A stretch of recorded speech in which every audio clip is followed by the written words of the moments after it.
saygıdeğer büyüğüm, sizi ilk defa görme şerefine nail oldum ve sıhhatinize duacıyım.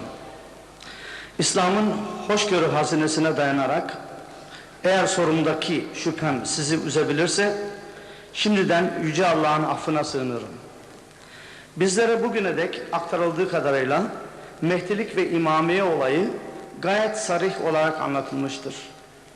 Eğer Mehdilik olayı olmuşsa, 100 seneden bu yana Mehdi'nin gelmesiyle dünya sosyal düzeninde olması vaat edilen güzellikler gerçekleşmemiştir. Neden? Örneğin saptırıcı, ayırıcı ve kaynağı İslami kurallara uymayan sekteler, tarikatlar doğması neden? Mehdi'nin gelmesiyle dünyaya gelecek barış yerine İslamlı ülke ve milletleri 20. asrın Kreuzzug, Haçlı seferlerinin kurbanı olmakta, rezalet, sefalet içerisinde inlemektedirler. Neden? Bundan başka Hristiyan inancında 6666 sayısı Seichen des Tieres denilen ve dünyanın sonunun geleceği ve emarelerini gösteren Mesih'in geleceğini delalet ettiğini söylerler. İslam dini ve ebced hesabı çerçevesinde bir ilişki var mıdır? İslam'da reenkarnasyon, yani ruhun yeniden başka bir vücuda dünyaya gelmesi hakkında bilgi verebilir misiniz? Teşekkür ederim. Huzur, he says this is the first time I have been able to see Huzur and to be able to talk to Huzur. In fact, he has asked 3 questions. The first one is about the coming of Hazrat Imam Mahdi alayhi salam.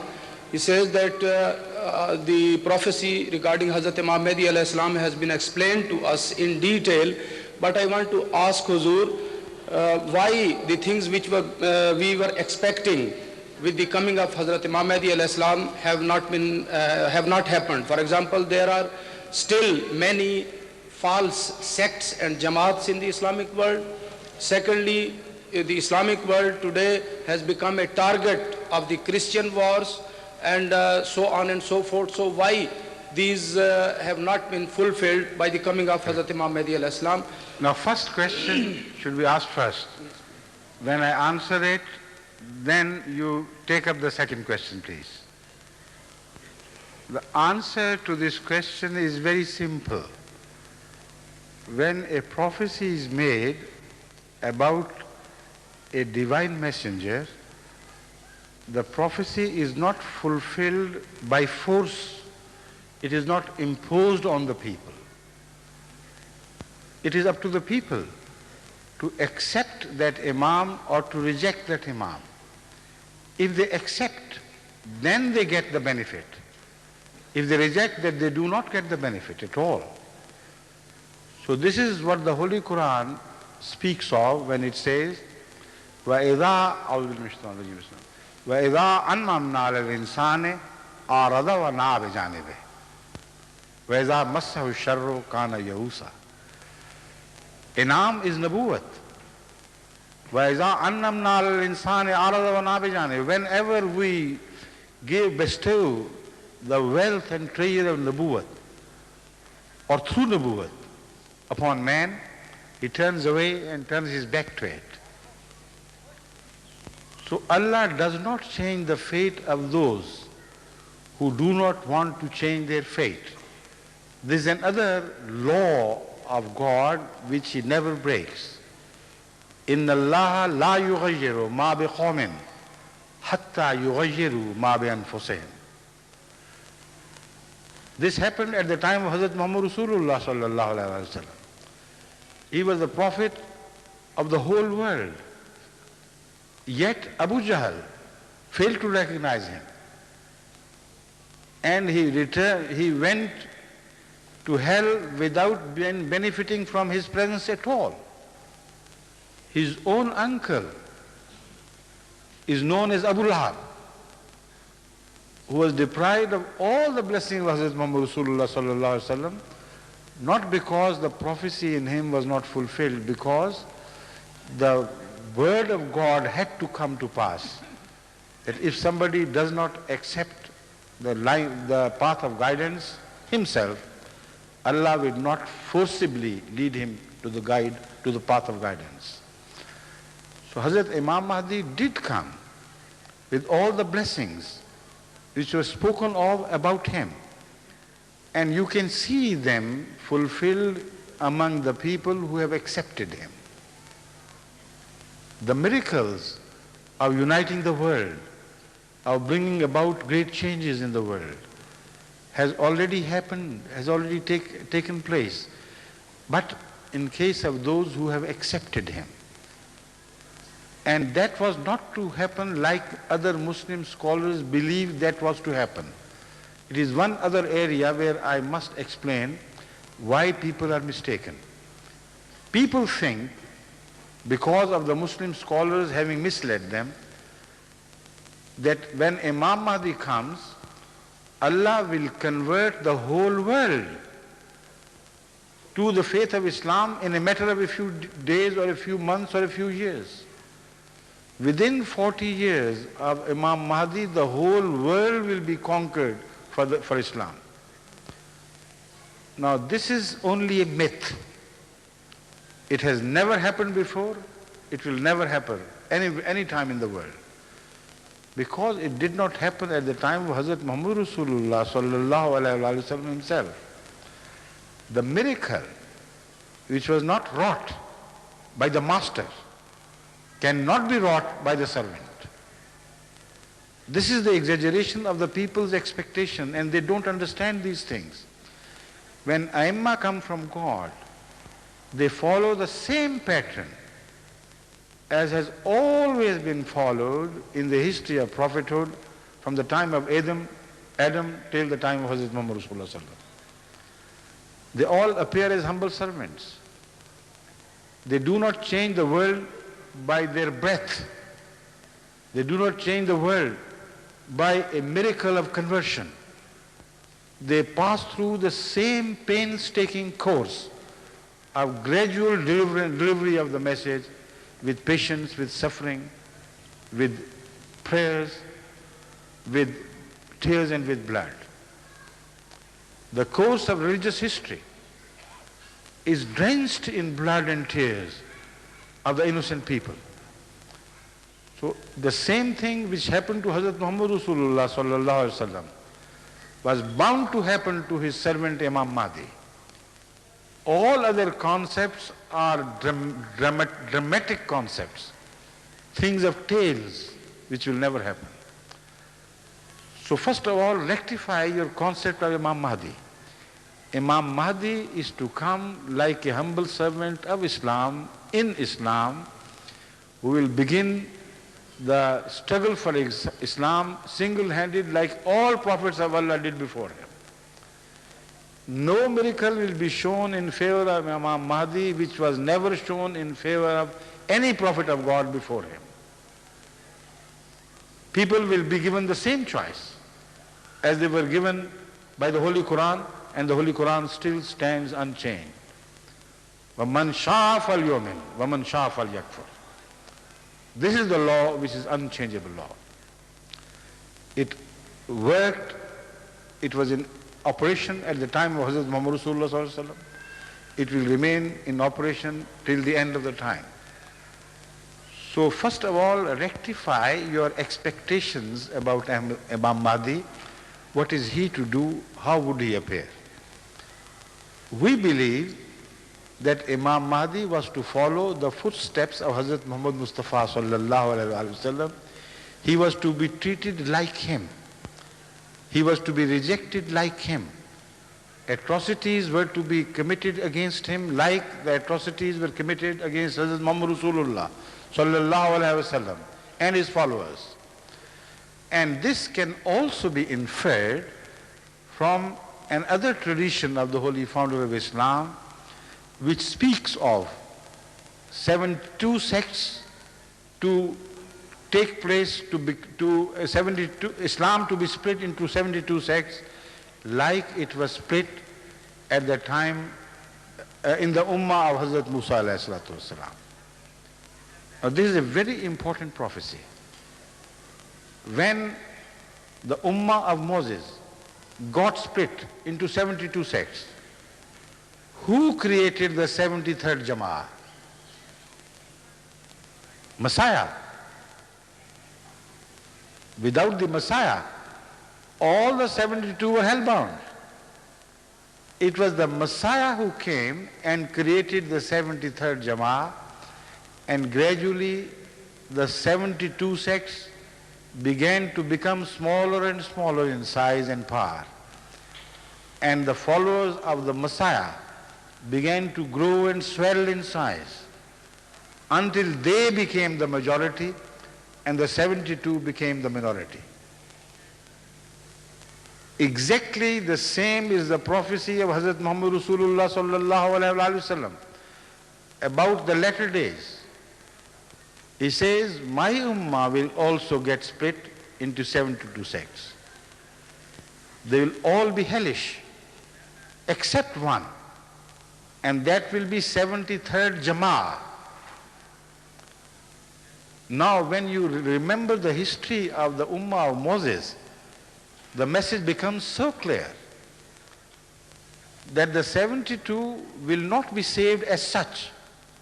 They have gone astray. But from among them, people will be invited to guidance by the Messiah who was to make the 73rd Jama'ah. This is the meaning of the Messiah or Al-Imam al-Mahdi in Islam.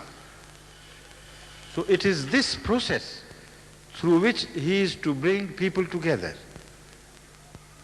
But Hazrat Rasulullah sallallahu alaihi wasallam has explained it further in such detail that even those who are short-sighted can begin to see when explained. Hazrat sallallahu alaihi wasallam, when it was inquired from him, Ya Rasulullah, who will be the 73rd Jama'ah? How shall we be able to recognize it? If all the 72 are wrong and the deliverance belongs only to one single Jama'ah, then how shall we recognize that Jama'ah? A very difficult question indeed, but made so easy by Hazrat Muhammad Rasulullah sallallahu alaihi wasallam when he answered it. He said, you can recognize them easily by knowing what is happening to me and my followers. Ma ana alayhi wa ashabi will be the sign of their recognition. This means that Imam Mahdi, who is going to be the leader of the 73rd Jama'ah, will pass through exactly the same persecution at the hand of the 72, which Hazrat sallallahu alaihi wasallam and his followers suffered at the hand of the Meccans and the Arabs in general. Ma ana alayhi wa ashabi is a situation of state. On what situation you find me, at the same situation you will find the leader of the 73rd Jama'ah and those people. Now when I remind you one after the other, then you will realize that the victory of Imam Mahdi, as people believe, will happen like magic, is just a thing of tales. It has no reality. What Hazrat Rasulullah sallallahu alaihi wasallam prophesied is a completely different thing. He says that 73rd Jama'ah will be recognized because all that is happening to me will happen to that Jama'ah. They will pass through the same path of suffering for the sake of truth. They will be deprived of all their fundamental rights, like I and my followers have been deprived. They will be prohibited even to call themselves Muslims, like I and my followers have been prohibited from calling ourselves Muslims. They call us Sabis, but don't permit us to ourselves to call ourselves Muslims. They will be prohibited to say the prayer like Muhammad Rasulullah said the prayer. They will be prohibited to build mosques. They will be prohibited to perform Hajj. They will even be prohibited to say kalima la ilaha illallah Muhammadur Rasulullah. These are the signs which will happen in favor of the Imam Mahdi. This is the true Imam Mahdi, because he will follow the pattern of all the prophets before him. He will not bring something new. He will be on the sunnah of all the prophets of Allah before him. So look at Jamaat Ahmadiyya and you will be amazed in what detail all the aspects of the prophecy made by Muhammad Rasulullah Sallam has got fulfilled in case of Jamaat Ahmadiyya and in case of no other Jamaat in Islam ever before. The Muslims have been fighting infights between themselves. They have been calling each other kafir. But never before in the entire history of Islam, one single sect, one single Jamaat has been declared deprived of their right to call themselves Muslims. Never. They have been calling each other kafirs, non-Muslim, this and that. But never before, between the time of Muhammad Rasulullah Sallallahu Alaihi Wasallam and today, it has happened that all the sects in Islam got together and said, we are Muslims and that sect alone is not Muslim and that sect has no right to call itself Muslim. While Muhammad Rasulullah Sallam were deprived the right of calling himself and his followers were deprived the right of calling themselves Muslims.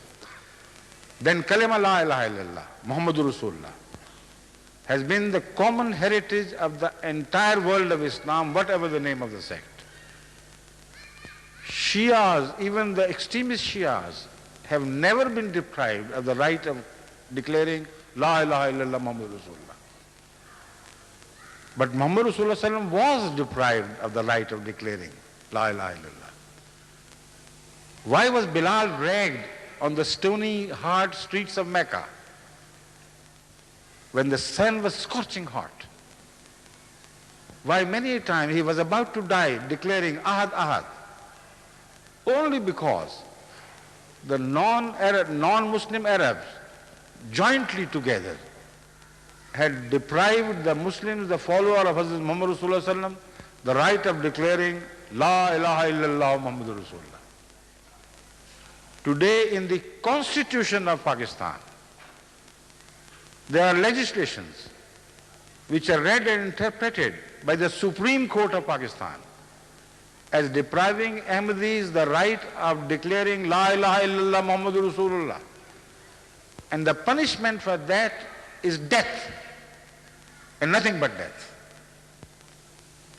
Ahmadis have been dragged in the streets, they have been beaten up, their properties have been burnt for the crime of declaring La ilaha illallah Muhammadur Rasulullah. Show me one sect in Islam with which the rest of the sects did this. But all the non-Muslims at the time of Muhammad Rasulullah did this to Muhammad Rasulullah and his followers. This is the meaning of Ma'ana alayhi wa ashabi. They were deprived the right of calling azan. They were punished for this. They were deprived the right of building mosques, and their mosques were demolished when they built. All these things happened only to the Jamaat of Ahmadiyya and to no other sect in Islam throughout the history of Islam. Lastly, the right to perform Hajj. Today, Jamaat Ahmadiyya has been declared as persona non grata, people who are not wanted in Mecca and in particularly around Khana Kaaba. Ahmadis go to Hajj incognito, of course, but legally they have no right to perform Hajj. This right has been taken away from them. Who was it before them from whom this right was taken away? It was Hazrat Muhammad Rasulullah sallallahu alaihi wasallam. What happened at the field of Hudaybiyah? Why was he deprived the right to perform Hajj and Umrah, of course, to begin with? Because this is what was happening to him, and this is what was happened to his servant, his perfect slave, the Imam Mahdi and his followers. These are the true signs. These are the realities of life. If you forget the realities and turn your gaze towards myth, towards legends, nothing will happen. So come down to the earth, to the realities of life as presented by the Holy Quran, by the history of Islam. Only then you will be able to recognize the true Mahdi and not in any other way. Thank you. That is the first question answered. The second question is that Christians believe that with the number 6,666, Hazrat Isa will appear and the world will come to an end. So is there any explanation for that in the Islamic teaching, and could you kindly explain it according to Huruf Abjad? None whatsoever. They are mental exercises, in fact, invented by the Jews. They are past masters in juggling with letters. So the 666 and this and that, they are all, and the word 19, like the Baha'is are playing with this letter, they're all just mental jugglings. They do not mean anything. The realities are destined differently by God. They are mentioned in the Holy Quran. The whole history of prophethood is before you. You can read from the time go at the creation of Adam till the last, when Muhammad ﷺ appeared as the last law-bearing prophet. No game of numbers is seen anywhere. So these are only myths and legends. Forget about them. His last question is about the Hindu belief of reincarnation. He wants to know what is the Islamic teaching regarding reincarnation. According to Islam, there is a constant evolution of soul. No turning back. According to Islam, one who dies, his soul is separated from not only his body but also from this world forever. Haramun ala qaryatin ahlaknaha annahum ilayha la yarji'un. This is the verdict of Allah. So all who have parted from this earth will never return to this earth. And the Hindu mythology about reincarnation can be proved mathematically wrong, scientifically absolutely wrong. But this will require a longish answer. Already we are getting late. So in brief, I can assure you that reincarnation is only a myth. It has never happened, it will never happen.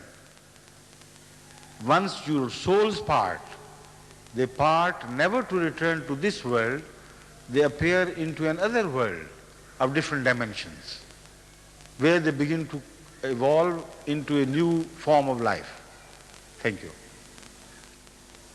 There are two